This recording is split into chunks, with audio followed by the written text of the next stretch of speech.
चलाइरहेछन् भने यतापट्टि डान्स गर्दैछ, पिङ्की डान्स गर्दैछ हाम्रो।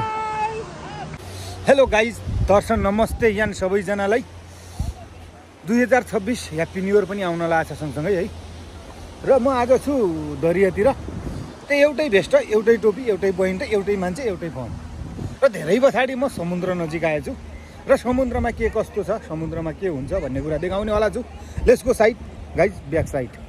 र गाइज ब्याक साइडमा यस्तो छ र गाइज यस्तो छ, यस्तो भएर यतापट्टि मान्छे र यो हो बोट। यसमा मान्छे ऱ्याफ्टिङ गर्छन् होइन। यतापट्टि टनाटन जान्छ, यतापट्टि कागहरू हेर्नु नि, यी जो माछा टिपेर खानेवाला क्या, यसरी पानीको माथि माथि खेलिरहेको हो। र यतापट्टि मान्छेहरू आजको सन्डे भनेको नेपालको आइतबार, इन्डियातिरको इङ्ग्लिस डे सन्डे होइन, यो सटरडे। अनि पारिपट्टि पनि मान्छे, यताको दरियामा अहिले कम छैन, अब पारिपट्टि चाहिँ खतरा छन् मान्छे है।